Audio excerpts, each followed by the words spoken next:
the regional scene.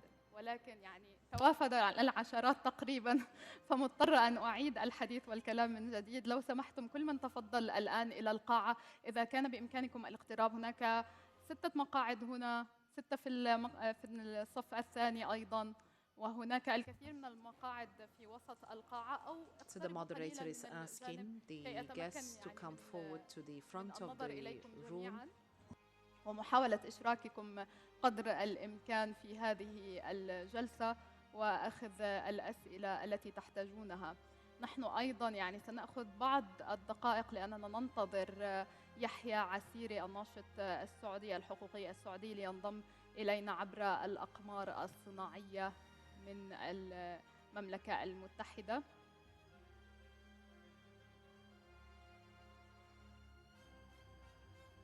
I feel like I'm going to do an auction for these 5 seats. Usually everyone is fighting for the front seats in the middle. They're like VVIP seats. Why no one wants to sit there? Are you shy? Do I make people nervous? I think I do. Yeah.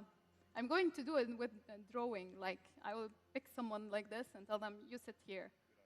Good idea. Let's go. You get to pick the first one. I get, oh, thank you. That's yes. Buck passing. That is Buck passing. Yes. Right, I think, well, the lady far left on the front row. Yeah, Yes, I can even come and take you, and I will escort you personally. You aren't going to come and sit in the front because we need more ladies in the front. Who is coming as well? Our second guest is going to choose someone randomly from this side. Second line. All 3 of you, sirs, are going to move in the front. تفضلوا. تفضلوا لأنه بعد في عندنا مقاعد. And the lady here, because we need young people also to represent the youth. You are going to come and sit here. And you two are very far. So please, let's move ahead like this. You can be on the side, but in the middle. You can still be there. There you go. Now it looks nicer and more cozier.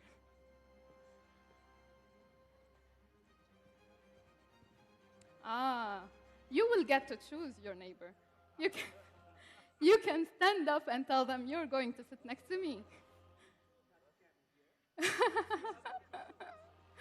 Oh, okay. So you will move, and the lady next to you is going to choose her companion. Yes, for the last time, I swear. And you'll get a surprise gift in the end. Okay, so we are going to get 2. Ah, there's one coming. Great. Okay.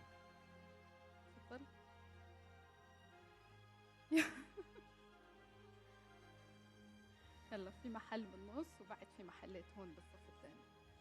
Thank you.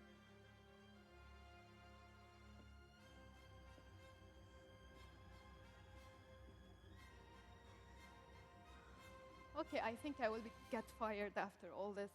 They used to like me better when I was a shy presenter. Yeah, he's the one who told me usually it's boring and conferences are boring, so we need more action about it.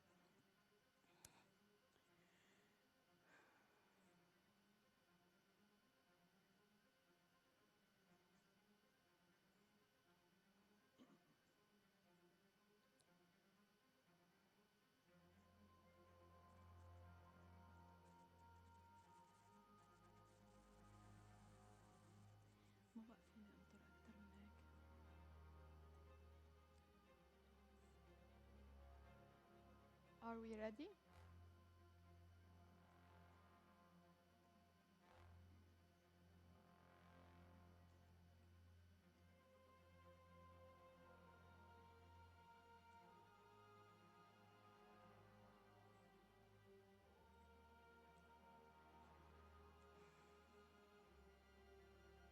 Okay, last reminder. For the session, we're starting in 1 minute, less than a minute in. Those of you who need translation, the session will be in Arabic, so please use the headset, those of you. And we have 2 speakers who will be in English, and you can ask your questions in English or Arabic.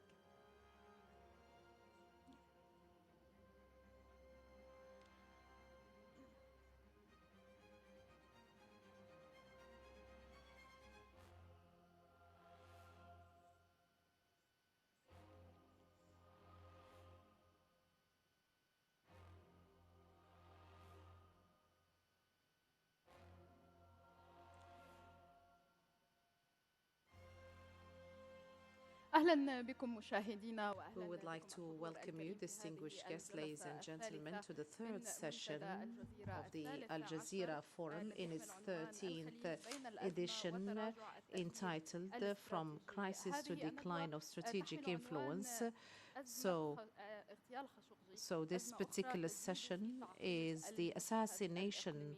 of 7 شهور Khashoggi, yet مرت على another اغتيال الصحفي crisis السعودي جمال that خاشقجي، ولا further تزال aggravates and complicates قضيته the حية regional في منابر scene. الإعلام وفي So أروقة the السياسة topic is still الدولية. topical, فكانت if we may call هذه it so, القضية still شجرة being أزمة discussed جديدة في and dealt with منطقة in media. منطقة So الشرق this الأوسط is another التي لا تحتاج crisis, إلى المزيد من البيانات ملتهبة أصلا this وتفصيل بها. crisis is فإنها another كشفت عن crisis in وجه addition to so مختلف many من crises. السياسة So this السعودية في has المنطقة، revealed سلطت another phase الأضواء to the على politics ملفات of Saudi ومآسي Arabia, has لم shed تكن light تحظى لا on بالاهتمام ولا so بالضوء many الذي تستحقه، issues and مثل topics حرب that اليمن were not واحتضار قطر underlined, ودور السعودية such في as the لبنان war on وغيره Yemen, من القضايا the حتى الداخلية blockade مثل on the حقوق state of الإنسان، Qatar, and other إضافة issues إلى inside تعاطي Saudi معارضيها Arabia, such خارج as حدود human تعاطي rights المملكة مع violation, and معارضيها so on and so خارج forth. حدودها.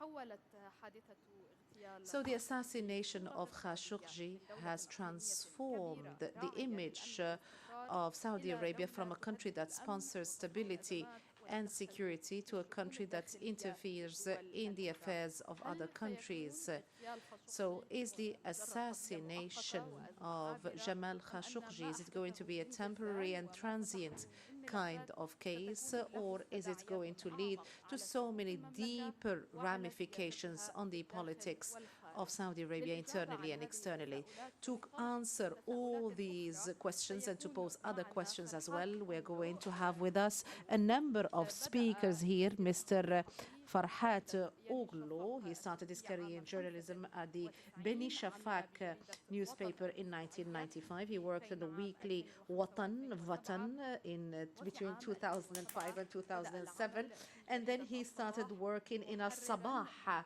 بقسم UNLÜ التحقيقات and as an editor الاستقصائية لأونلو on برنامج investigative خاص stories. بثمن So مليون this يورو is في a قناة program تي جي that he آر تي هابر produces التركية، and presents بالإضافة on إلى the استضافته Turkish كمحلل TGRT في Haber, فيلم قناة and has هابر ترك appeared as an وغيره. analyst as a له 5 Haber روايات، and 3 Haber كتب Turk. استقصائية، He has ضمنها كتاب published 5 فظائع novels and 3 دبلوماسية non-fiction books. صدر العام الماضي He has حول contributed الأسرار to المظلمة diplomatic لقتل atrocities, خاشقجي. the هذا dark of الكتاب secrets of شارك Khashoggi's في murder, تأليفه 2018, on the وتحقيقه مع assassination of Saudi صحفيين journalist آخرين. Jamal سيكون Khashoggi. معنا أو We're معنا going في to be القاهرة هنا أيضا السيد also علي hosting الذهب الباحث Mr. اليمني Ali المتخصص في Al-Dhahab, الشؤون who is a الاستراتيجية، Yemeni يستعد حاليا researcher لمناقشة specialized طروحاته لنيل in درجة الدكتوراه strategic في affairs, الاستراتيجية and الأمنية he focuses البحرية on في منطقة currently شرقي preparing his المحيط doctoral thesis الهندي. on naval هو حاصل security على strategy in ماجستير the West في Indian الأمن Ocean. He البحري من received الأكاديمية his العربية MA in naval للعلوم security from the والتكنولوجيا Arab والنفط Academic for البحري Sciences, Technology بالإسكندرية، and Naval وشارك في Transport عدد in من Alexandria. He المؤتمرات has والندوات في participated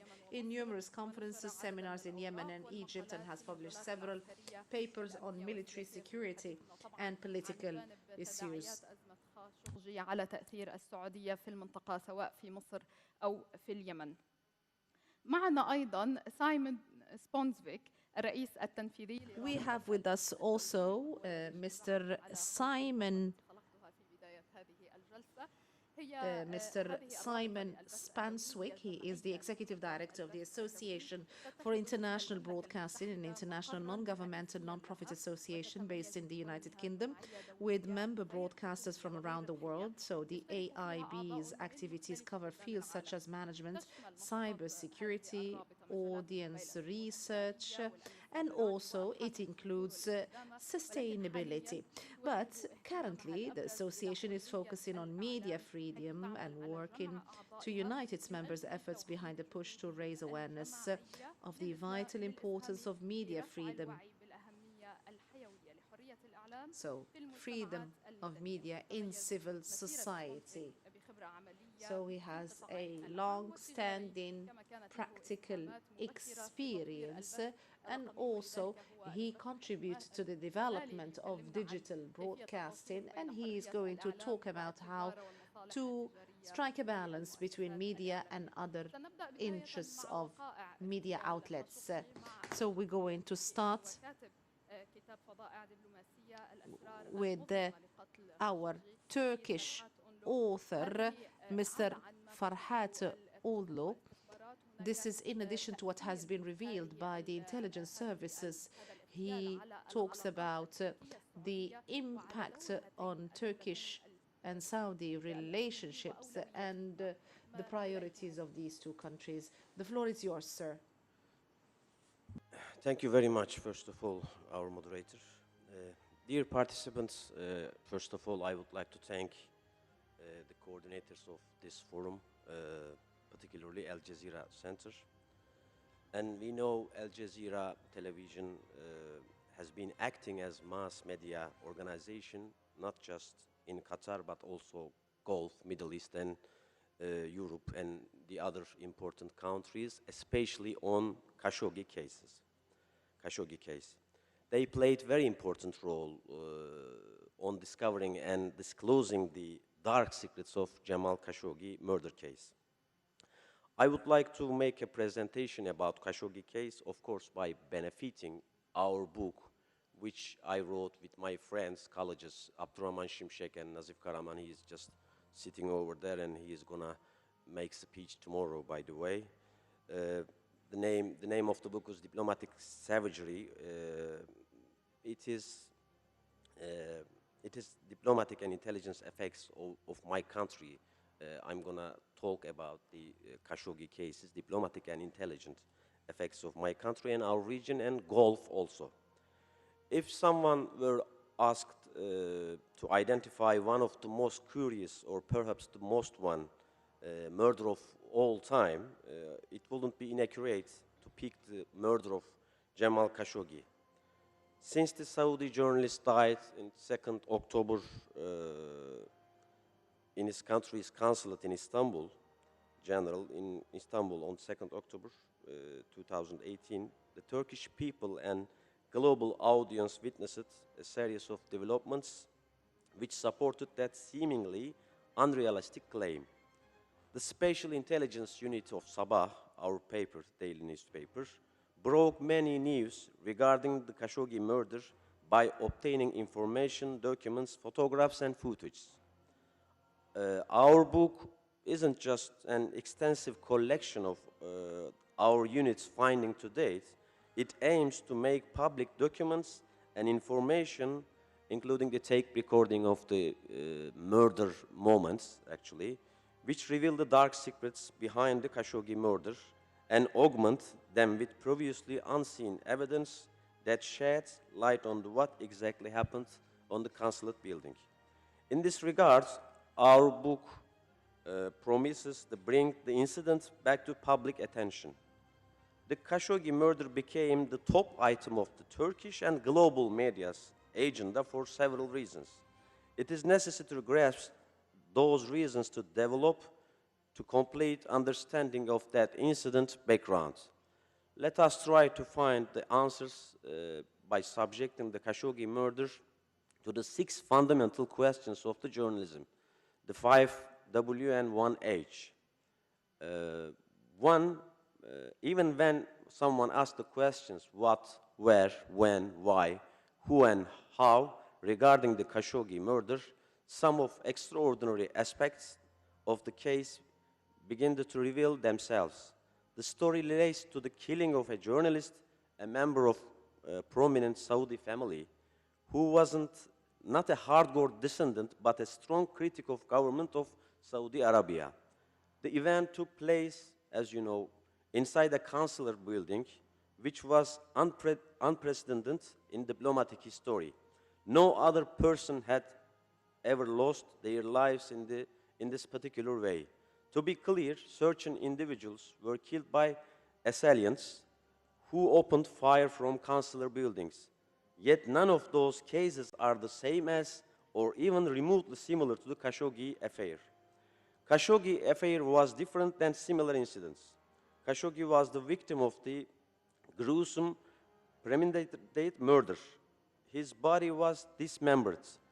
The post-mortem torture to which the killer subjected him make the answers to the question how even more dramatic. Likewise, it is significant that Khashoggi was killed shortly after entering the Saudi consulate, 15 past 2nd October, and his body was moved out of the consular building by a vehicle with diplomatic plates at 3 p.m. Because those facts demonstrate that the death squad, the Saudi death squad, was racing against the clock. Our book consists of 6 chapters based on the golden rule of journalism, the 5W and 1H principle.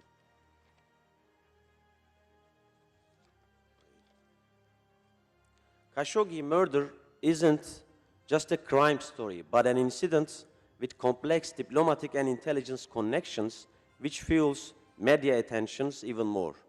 The fact that the whereabouts of the victim's body remains unknown still, even though, as you know, it has been 7 months since the murder, which means that the criminal aspects of what happened are yet to be fully discovered, accounts for its continued significance to law enforcement.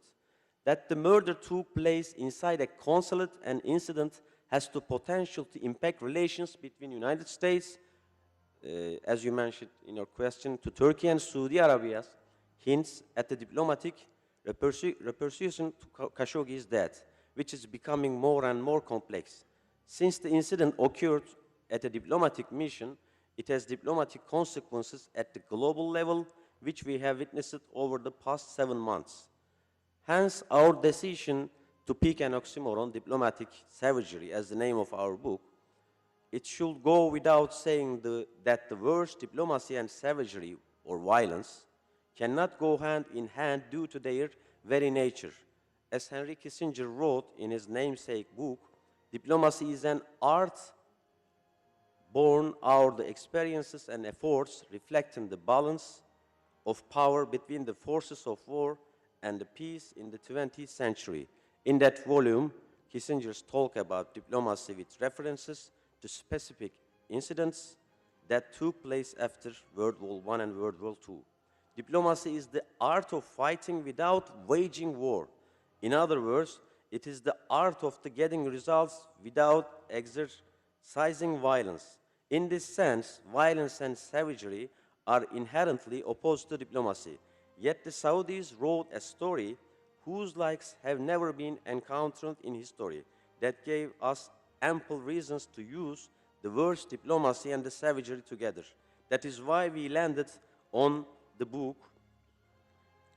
Finally, the fact that the 15 plus 3 strong death squad consisted of public officials, I mean the Saudis squad, of course, with specialized skills, the murder was committed as a covert operation, hints at the intelligence-related aspects of what happened.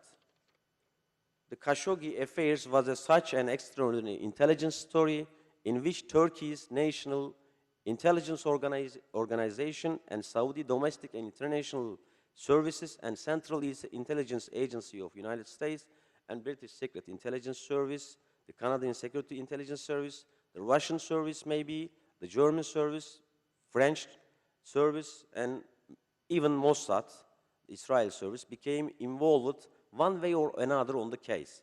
Those intelligence agencies occasionally competed against each other to uncover the secrets of the Khashoggi murder, and at different times joined forces under Turkish leadership. Turkey managed the diplomatic process, of course, with the leadership of our President Recep Tayyip Erdogan, regarding the Khashoggi murder in a calm, collected, and careful manner, like poker player with a strong hand.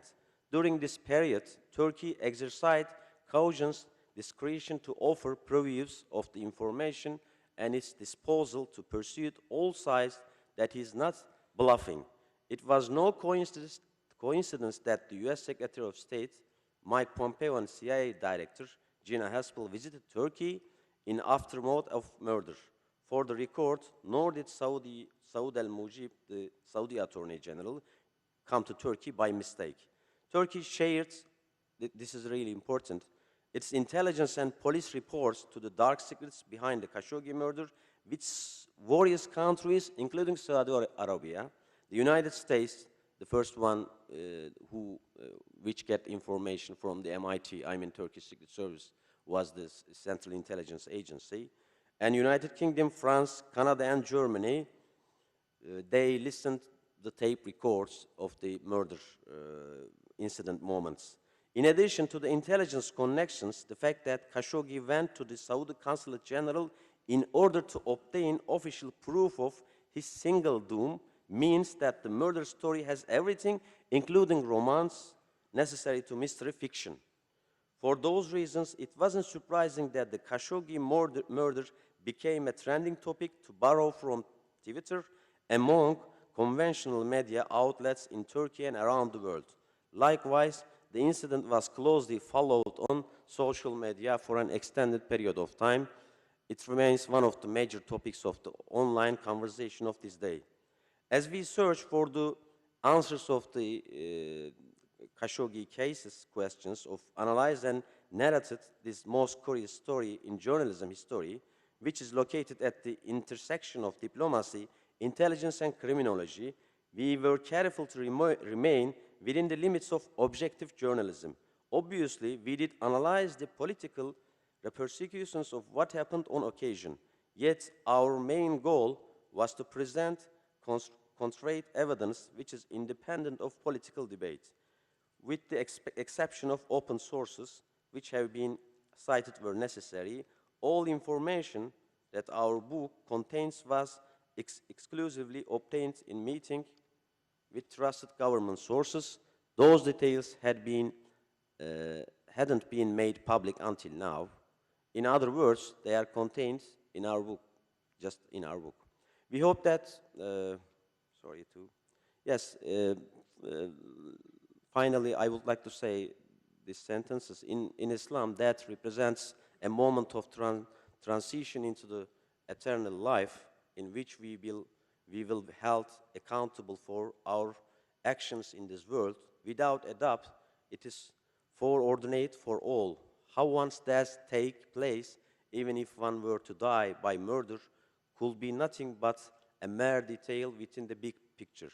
Yet Jamal Khashoggi's death couldn't possibly be viewed as an ordinary end. Our decision to write our book was motivated not just by our unique nature of this diplomatic intelligence and crime story, but also inhuman treatment that the victim suffered after his death. The Saudis, who treated one of their citizens, a fellow human being and family man, in this way, disrespected all human and religious values. Going forward, they have but a single responsibility. They could still get confession out of the suspects and establish the whereabouts of Khashoggi remains, which in our view is in the important questions yet to be answered.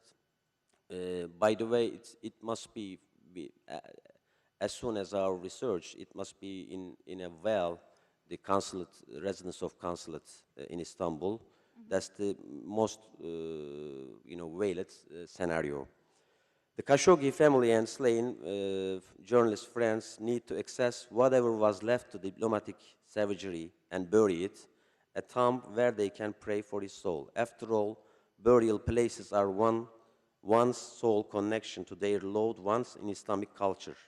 Even though we, my colleagues Abdurrahman Şimşek and Nazif Karaman, found the answers to many key questions about Khashoggi and his murder by researching out to trusted sources, including government sources, of course, we are still unable to answer to most obvious question, whose answers should be easy to give.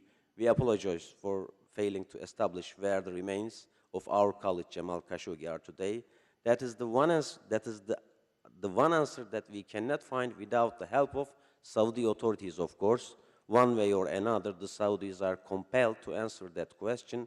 The whole world is waiting for an answer still, at very least. Many thanks to Al Jazeera Center to give me opportunity to make this speech in this important forum. Thank you very much. شكرا لك فرحات أنلو الصحفي والكاتب التركي أحد المشاركين في كتابة Thank you so much, Mr. Ferhat Uglu, one of the writers of the book, talking about this particular topic, and before we talk about the impact on the media scene, I would like to give the floor to Mr. Ali Al-Dahab, the Yemeni analyst. After the assassination of Khashoggi, we have seen an increase in international interest in the war on Yemen. Do you think this is an opportunity to put an end to the bloodshed, or it is not going to impact Saudi Arabian policies? Thank you very much for hosting me. We kindly ask the speaker to speak closer to the microphone. هذه الجريمة جريمة تصفية خاشقجي أنها You talked about this crime, the crime that has revealed the real face of Saudi Arabian policies. It has not revealed it, but free media has concentrated on this crime where violence was used, or even beyond violence. So this crime has been preceded with so many transnational crimes. One of them was in 1977. It targeted a president of a state who had a positive impact on Yemen, to the extent where Yemen gave loans to so many other countries. So it did not reveal what is being taking place, but it shed light on what is taking place. So the killing of Khashoggi was given a lot of space and discussion. Mohammed Brahim al-Hamdi became president in 1974 and was killed in 1977. He went for a project for the unification of Yemen, the south and the north, the two capitals, Sana'a and Aden. So this was his endeavor, and this did not please Saudi Arabia. So we have taken so many areas such as Al-Wadi'a, Najran, Khanafir, and other areas. So getting close to 270,000 kilometers. 134 في المعاهدة المشهورة، وفي 69 عندما احتلوا الخراخير وشرورة والوديعة. أما الرجل إبراهيم محمد. So Ibrahim Muhammad Hamdi was looking for the unification of the state, and the day or the year, in actual fact, when he was killed, he was leading a conference that was convened in Taz, and that was in March 1977, 5 months before he was killed. So he was killed in the presence of Saleh al-Hudayyan, who was the counsel of Saudi Arabia to Yemen. So there was no free media at the time that would concentrate on such kind of stories. So this was for political purposes. Even the Republic of France, where two ladies were killed, and they were put next to Ibrahim Hamdi and his brother. And this crime was said to be committed by two extremists. So had this kind of crime been committed nowadays, it would have seen a lot of light shed on it. So this is just to talk about whether the fact was revealed by the media. No, this was revealed already. So I would like to tell you that tomorrow we're going to have on at 11:05. لما أسأل هل كشفت قلت يعني شاهدنا اهتمام من الرأي العام So we're going to have a documentary that is going to be broadcast at 10:05 in the morning tomorrow. So after that, we have seen more light being shined on so many Saudi Arabian dossiers in the region. Do you think that this international impact is going to influence Saudi Arabian policies? السؤال يعني عندما طرح المقدمة وقالت Yes, when you gave your introduction, you said that it had an impact on its role as a regional player that tries to disseminate peace.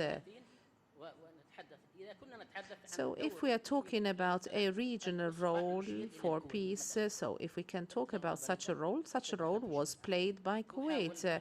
It never invaded any country. It tries to remove any rifts between different countries. So the second thing that I would like to talk about is this going to have negative ramifications on the war on Yemen, the kind of objectives that are sought from the war on Yemen?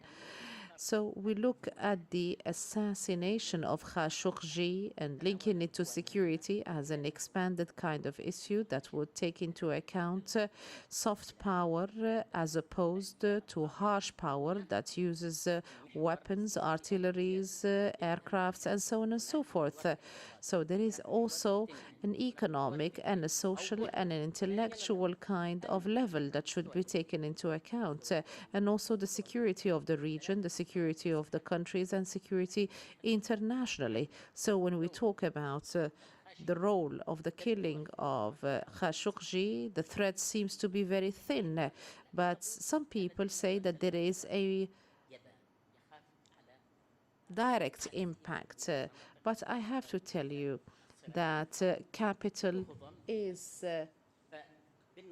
coward, as it is said in economics. So I do think that so many things have been written and that the capital is going to retreat a great deal because this project is in order to shine light on a new era, an era that was planned by a young man. But he failed. He failed in the first intelligence operation that he wanted to carry out. It failed even before it ended. So now the situation is very difficult indeed. We can see now meetings between countries, and this is very much inimical to the situation. So many think that they are fighting so many centers of power. So Saudi Arabia is expanding and in its presence in Yemen. And since the establishment of Saudi Arabia, it has been trying to do that. And Saudi Arabia thinks that Iran threatens Saudi Arabia from the eastern part and also fears Turkey and fears that Turkey might come to Saudi Arabia through the Red Sea. And we have to recognize that there is a great deal of contradiction in the endeavors of Saudi Arabia. Also, the animosity that so many Arab countries have vis-à-vis each other. This is as a result of Saudi Arabia. So what I mean, when it comes to impact and influence, we have rights and freedoms have retreated. We have seen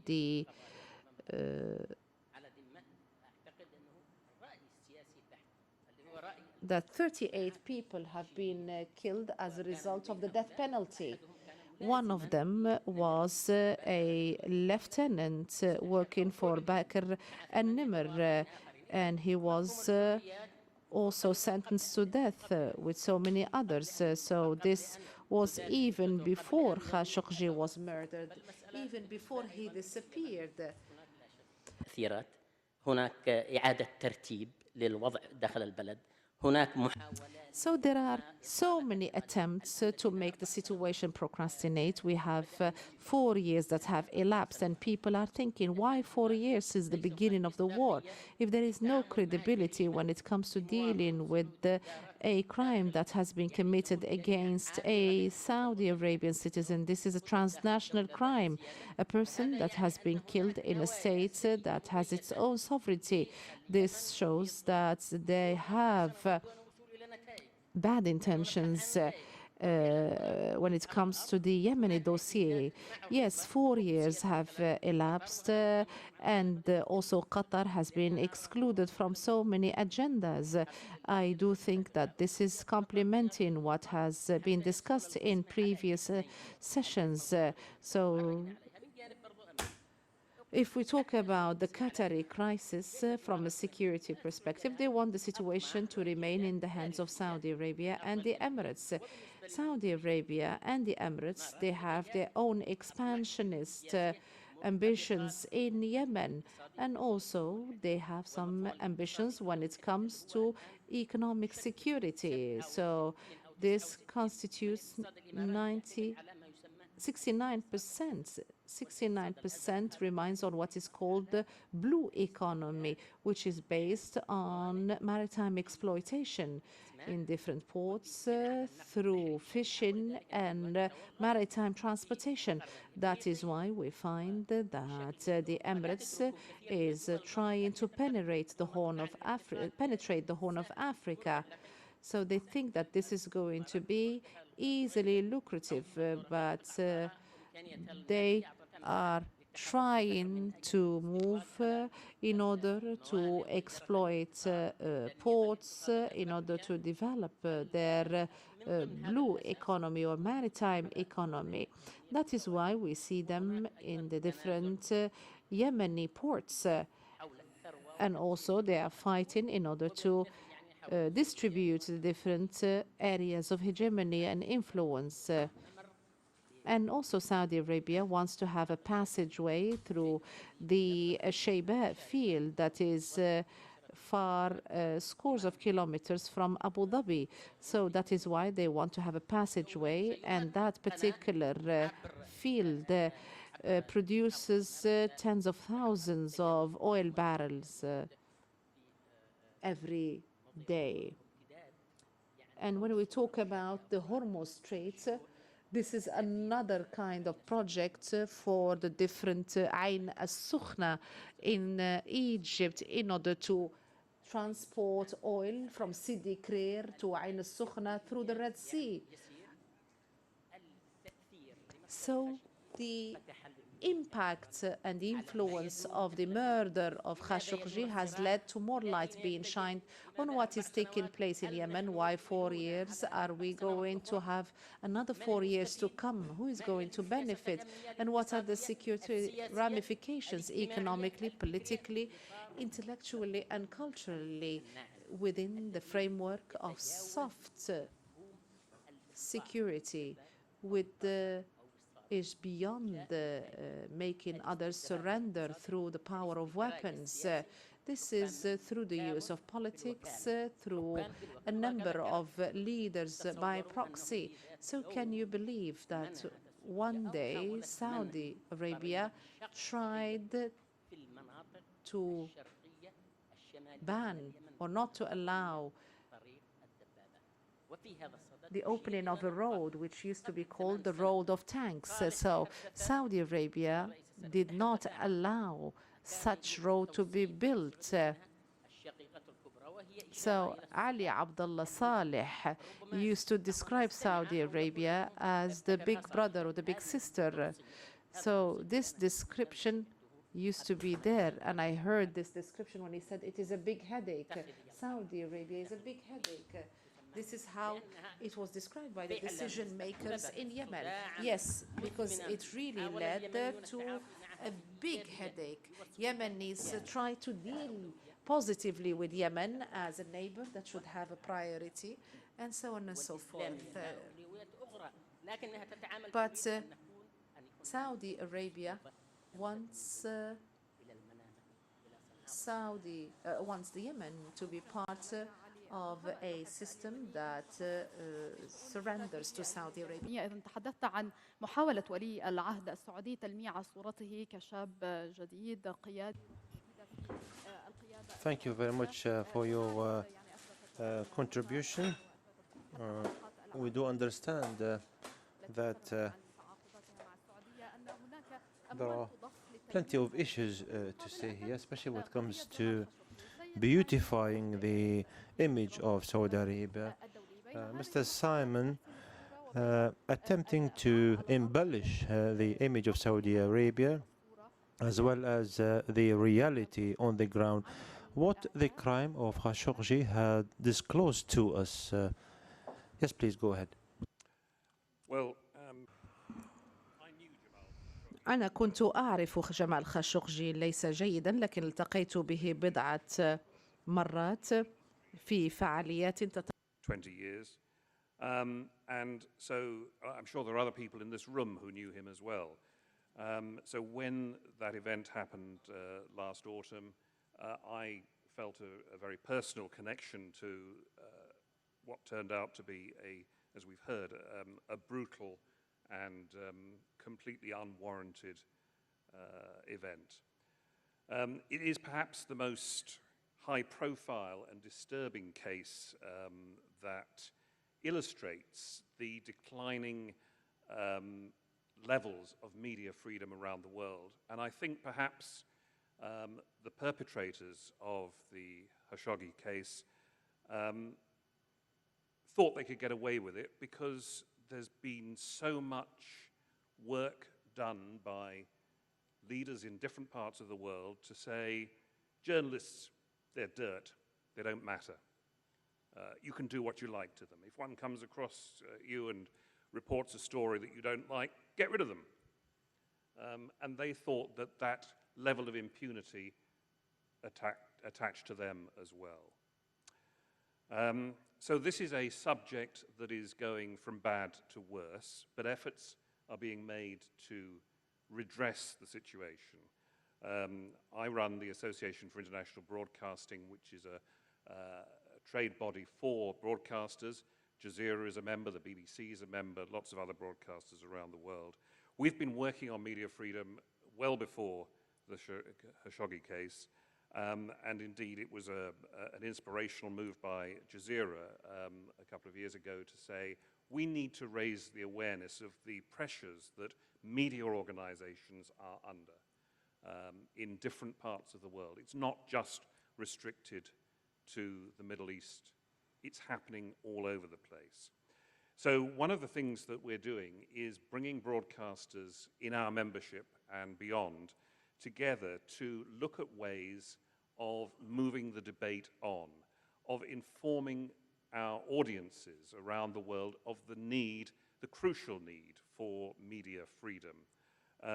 We're looking at ways that we can collate examples and incidents around the way journalists or media organizations themselves are being put under immense pressure or restricted from carrying out the work that they do. We're looking at launching a global on-air campaign, collaboration between all sorts of different broadcasters to go on the airwaves and say to the public that media freedom is absolutely vital. It's good because it helps create prosperity. Without media freedom, you don't get decent levels of prosperity and growth. It's all interconnected. And we're also working with the UK Foreign Office that is developing a major global campaign on media freedom. Work's going on at the moment, and in July, on the 10th and 11th of July in London, the UK Foreign Secretary, Jeremy Hunt, and his Canadian counterpart will be hosting a two-day conference that will explore media freedom and look to ways in which existing mechanisms, through the UN, for example, and international fora like this, can be more effective at holding governments to account and those others who seek to impinge on media freedom. And I've said that it's not just this region. There's another very bad case in this region, though, and that affects colleagues at BBC Persian, where the Iranian government has put out an injunction against 157 people who work for BBC Persian and their families. And that has had the effect of restricting families back home in Iran. These people work in London at Broadcasting House, the home of the BBC, is stopping them from having access to loans to buy cars. They can't inherit property, a whole range of things. It's not just that, though. There have been threats made to BBC Persian staff in London on the streets saying, we know where your son goes to school. There's been a travel ban, so people can't go back to see dying relatives. They've had to watch their relatives pass away on Skype. It's an appalling case. And the BBC has taken this to the United Nations. It's the first time the BBC has ever brought a case of this type to the UN to raise profile. And a few weeks ago at the United Nations Human Rights Council in Geneva, I was involved in a discussion about this case with the Special Rapporteur on Iran. There are all sorts of cases going on, broadcasters being shut down in places in Central Africa, unable to carry on broadcasting. And so the time is absolutely ripe to work on developing a global campaign on media freedom. And it's commendable that Jazeera is involved in this. Jazeera has a very good reputation in terms of holding power to account through its investigations unit, producing extraordinary programming, looking at all sorts of travesties of justice around the world. And other broadcasters, of course, do the same, the BBC and others. So that's where we're at the moment. There is this huge need for us all to come together, and the very sad, brutal case of Khashoggi has spurred so much on in this connection. But before I move to the questions from the audience, I have a very specific question now that you brought the example of the BBC turning to the UN. If, for example, we want to turn the case of Khashoggi to the UN, which is happening since the UN investigator is investigating in it, the people, the countries who are holding the veto are basically saying in a very clear message that their alliance to Saudi Arabia is more important than the life of a journalist. So who will be in charge of impunity in this case? It's interesting you say that. I think it's the case, it's the same case in lots of different examples of things that go on in international diplomacy. There's no straightforward answer, sadly. If we could all wave a magic wand and make things, everybody get on together and just look at the stars when the sun goes down and be happy that we live on this world, life would be much simpler. The fact, though, that these cases are being brought to these major international fora like the United Nations, it's being brought out into the open. Even though countries can veto stuff, the fact that it's being discussed at that intergovernmental level, I think, is extraordinarily important. Okay, thank you very much. Do we have any questions from the audience? We have the first question here, please.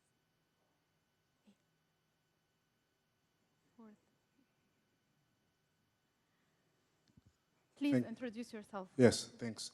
My name is Tim Bisa from Al Jazeera Center for Studies. My question is, I think as media institutions, we have neglected the need to educate our audiences about the importance of journalism. And with the advent of people like Donald Trump, who continue to basically antagonize the media institutions against the people, that situation has worsened. Because I think what we see emerging now is the enemy has become the audience.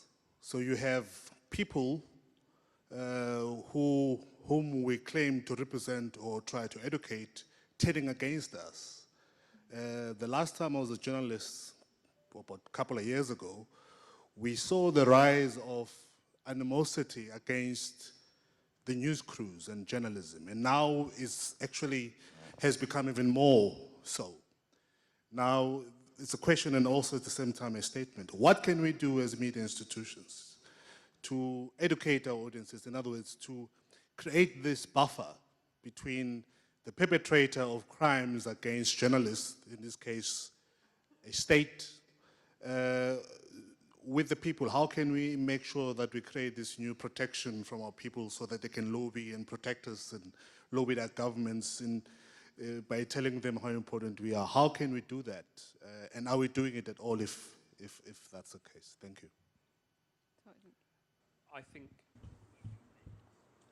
أعتقد أن هنالك إحراز للتقدم. طبعا هنالك هجمات متزايدة ضد الصحفيين، رأينا ذلك خلال احتجاجات السترات الصفراء، وأيضا الاعتداءات على الصحفيين الذين يمثلون بعض القنوات الفرنسية. الناس بعضهم يعتقد أنهم يمكنهم أن يفلتوا من العقاب إذا ما اعتدوا على الصحفيين، لأن السلطة تقول لا ضير في ذلك. لذلك يجب علينا أن نبذل جهودا تعاضدية. Media organizations, the print as well, to come together and say enough's enough. Let's come up with a plan to tell the public that without us, your life is going to go down the tubes. That's what it boils down to. We're the only people, as broadcasters, that can hold, and newspapers, that can hold power to account. Nobody else is going to do it. Bloggers on social media may, but they haven't got the impact, the reach, nor the brands that can transcend and come up with the stories that people want and understand. بانتظار هناك سؤال من السيدة هنا. Awaiting for a question from the lady here. Thank you for that. She's speaking in English. And it's something that's definitely been on my mind. My name is Paula Young. I teach at Qatari University College of Law. Khashoggi, in his last op-ed, which was published posthumously, called for the equivalent of a Radio Free Europe in the Arab world. What do you think the chances are that that would ever happen? To whom is the question? To whom is being addressed? Anyone. I guess it should be you. I don't want to monopolize this. You could argue that there already is. Al-Hurra is funded out of the same system as RFERL, broadcasting out of the US to this part of the world, along with Radio Sawa. Pan-Arab services, whether it's Jazeera or its competitors, could be that as well. Organizations like France 24 broadcasting in Arabic to this part of the world. So I think they do exist. There's enough choice out there for viewers and listeners to be able to get different perspectives, and perspectives looking in rather than those from one perspective in this region. So I think, I'm not sure there is a real need for an equivalent of RFERL, which for those of you who don't know what it is, it's Radio Free Europe, Radio Liberty, which was set up during the Cold War to broadcast into the Soviet, communist bloc, Soviet bloc, and its aim was to try and bring down communism. It said it was going to go off the air. If it succeeded, it's still going, and it's still got a mission in various parts of the world. And you might argue that there is still a need in Russia and some of the East European states for programming that delivers informed, unbiased information into those parts of the world.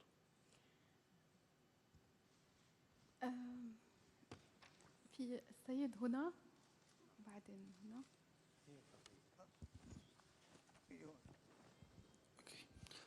My question will be in English about Turkey to Mr. Ferhat. I'm Saif, a political researcher in Doha Institute. About the futuristics of the Turkish-Saudi relations, it seems that it's normal, okay, right now after Khashoggi killed. And it seems also that I can name it a cold relations. So what do you, like, your expectations to the futuristics of the Saudi-Turkish relations after the killing of Khashoggi? Thank you for the question. I'm not expert on the diplomatic issues. I'm working on intelligence issues, but I can say something about your question. Actually, not everybody, but some of the people has been waiting a something conventional fight between Saudis and Saudi Arabia Kingdom and Turkey. It wasn't possible. It wasn't good at the same time. It's not good way, but we have to accept that. I'm saying that who has been working on intelligence issues for 25 years, the wars, including proxy wars, intelligence war really veiled on the whole region in Gulf, in our land actually, including Istanbul. But we were strong beforehand, but we are more strong, strongest if we compare with the 1980s or 1990s maybe, by means of our leadership's strongness, actually, because the intelligence power or maybe military power is about political power. They are affecting each other.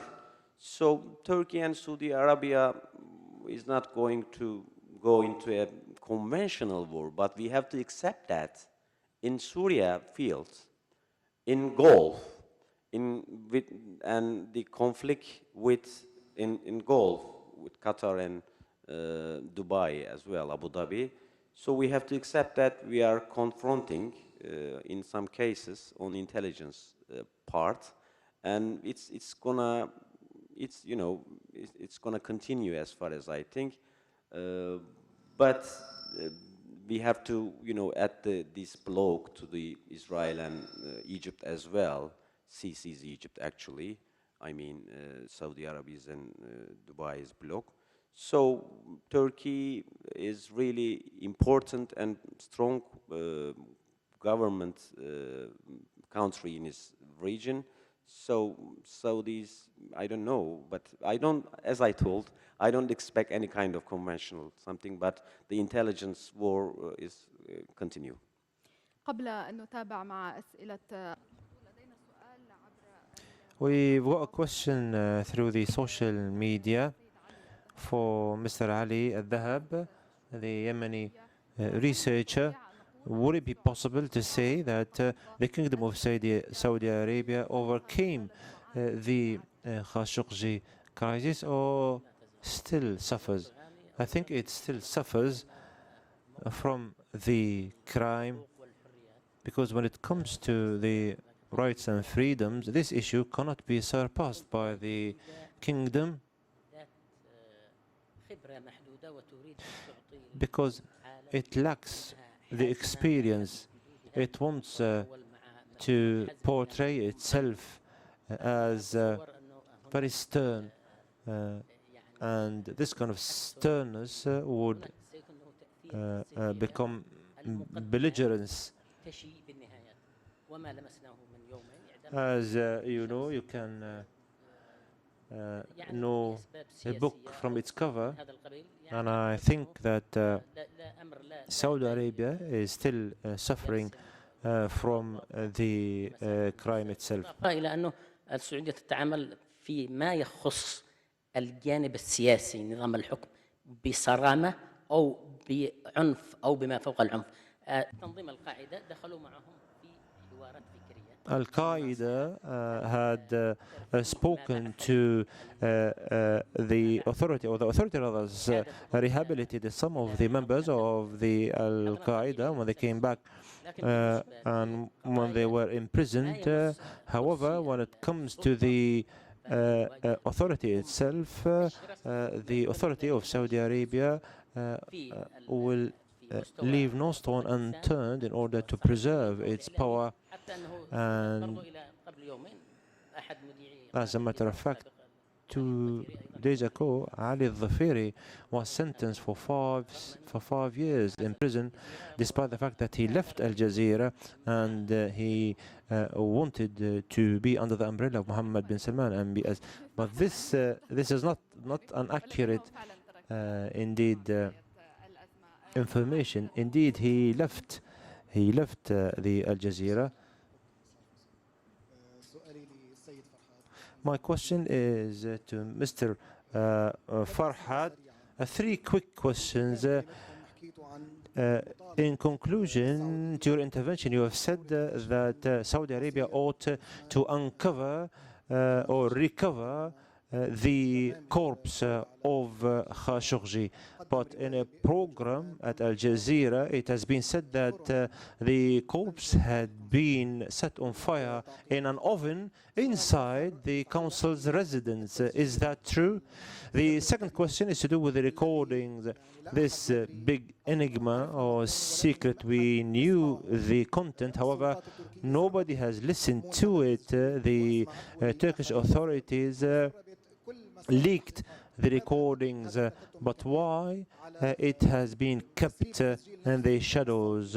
Why wasn't open for everybody to listen to it? The third question is as follows. The issue of Khashoggi has been fading away, and the Turkish politicians, Recep Tayyip Erdogan, every now and then used to remind Saudi Arabia of the case. Why this case has been fading away? Some people say that there is a deal behind the scenes that has been struck. Any opinion on this? Thank you very much. These three questions. I'm starting from the first one. شكرا جزيلا. سأبدأ بالإجابة. You know, the scenario that we believed really, that have been working on with my colleagues, of course, on this issue. In the residence building, I mean the consulate residence, private residence, there is a well. This well couldn't, you know, searched by the Turkish authorities because of the Vienna Convention. Actually, we can't say that, we can't, you know, say corpse or something, unfortunately, or the body. There is no, you know, it just remains, as you know. Maybe they cut it into pieces, the Khashoggi's body, little pieces maybe, we don't know, because we know that with 5 luggages, they carry it from the consulate building, I mean the crime scene actually, to the residence building. Afterwards, we don't know about, but the most believed scenario is the remains in the well actually. The Turkish authorities got some waters from there, but they couldn't find any DNA clue or something. But we have to accept that if they camouflage it very well, you can find. I don't know about the other scenario. We heard afterwards that, but it's not. I don't know, maybe 10% or something that I can say. The second question was about the secret recording that yes, everyone leaked yes, the yes. content. Actually, we have to accept that this is about the secret services, first of all, or maybe leaderships. Turkish authorities, first the MIT's head, Hakan Fidan, met his colleges, you know, like Gina Haspel and the other ones, Canadian Secret Service, and as I mentioned, the British Secret Service and the other ones. You know, they listened to tape records. It's not just 7.5 minutes actually. It's the we have some, you know, theory about how the Turkish Secret Service get this tape records, but you know, they didn't officially you know,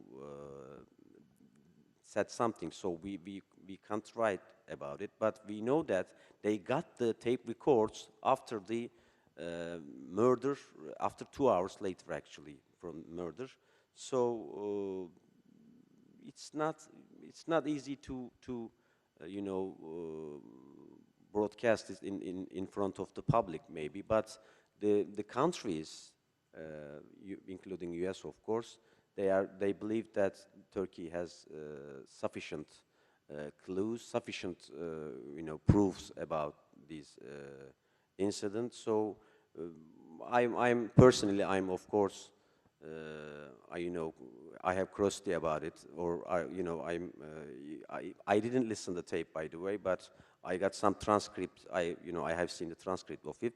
I don't know if it's not going to be published, but everybody knows that there are these records about Turkey and Saudi's agreement or something. You said, I don't think so. We know that Mohammed bin Salman, the Crown Prince of Saudi Arabia,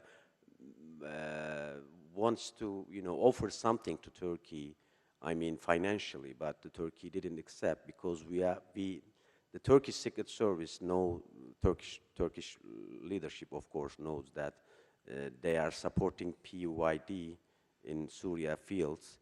Maybe they can, if they, to give up to do that, maybe we can understand each other, or maybe we can have agreement. But I don't think that the Turkey is, forget this very bad incident. If they gave some money or something, Turkey is not this sort of country. Thank you very much. سؤال أخير من الحضور وبانتظار أن يصل الميكروفون سيد. Last question, Mr. Simon.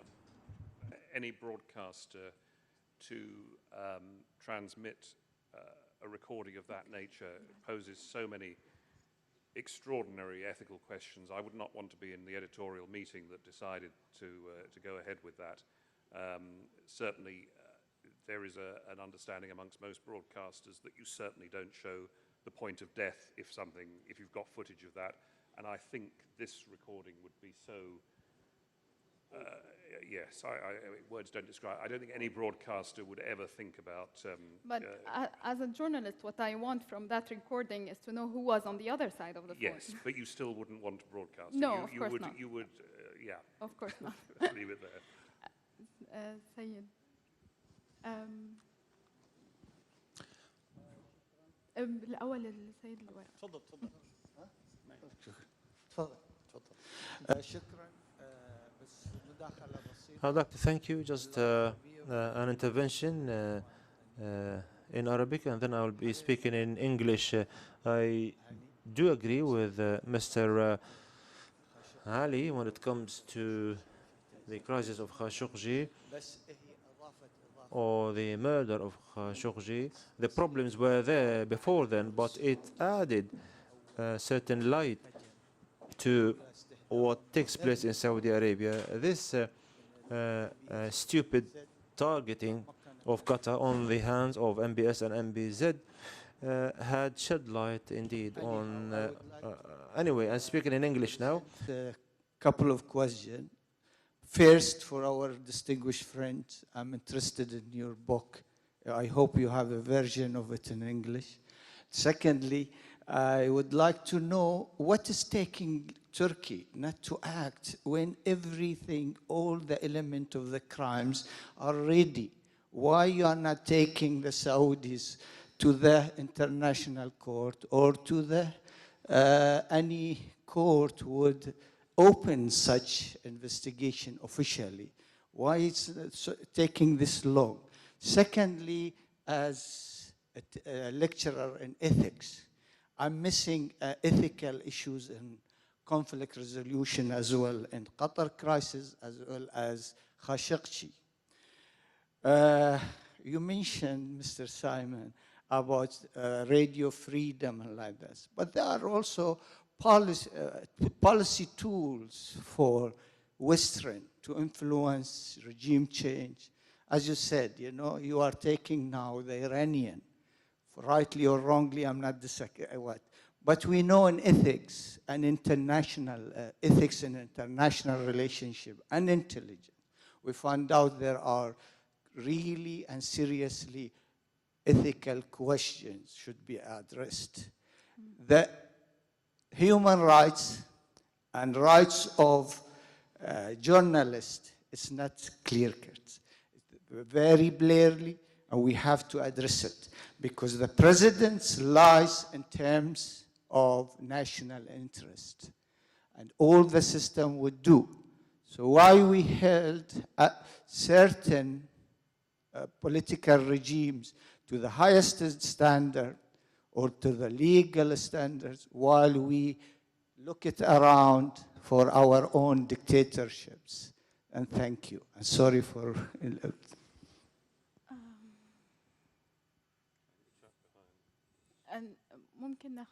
ممكن ناخد سؤالك بنفس الوقت. Your question, please. Good evening to you. As a matter of fact, I would like to ask Mr. Ali. Undoubtedly, after the assassination of the late Khashoggi, there were certain discrepancies in shedding light on the issue. Saudi Arabia was pressurized media-wise through the Washington Post, Al Jazeera, and other press associations and so on and so forth. But at the end of the day, this was covered up politically by Trump and Israel. Bibi Netanyahu didn't want to dispense with MBS at this stage. And this, as a matter of fact, would have implications in the future, because everything has a price.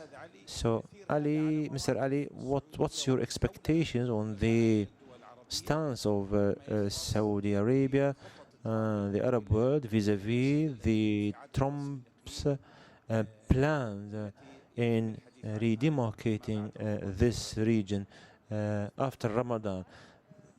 Mr. Farhat, could you answer, please, your question? Why it's not taking any action? Turkey. I think Turkey did his best about Khashoggi case because it's an international issue. We are accepting that it is, it's the incident took place in Istanbul, which is really the spies coming around. It's, the target, one of the target of Turkey, of course, by means of this incident, but the world, including UN, as you mentioned, has to, support Turkey about that. The Agnes Kalamart, came to Turkey and met with the people who is working on the case, including us actually, and they got their the informations, important informations, including tape recordings, the transcripts actually. The MIT didn't give the tape records to the other secret service, just a transcript. They listened, but they gave, the MIT gave the transcripts. So the UN, must. So you expect actions once we have the report from the UN? Yes, okay. that's. I'm sorry, I have to interrupt okay, you because thank we're you. out of time. إذن يتوقع نتائج أو خطوات بعد التقرير الأممي التحقيق الدولي. سيد سبانسويك، كان لك سؤال موجه حول الازدواجية. Mr. Simon, you were asked a question about being stringent when it comes to democracy and turn a blind eye to some dictators. Yes, please.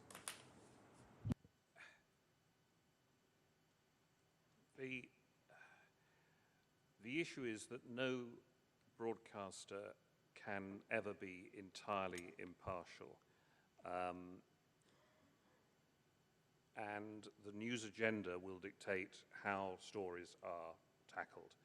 There is so much information that comes into a newsroom every day, and decisions have to be taken on which is the story that is most prominent, which are the ones that are actually going to be covered.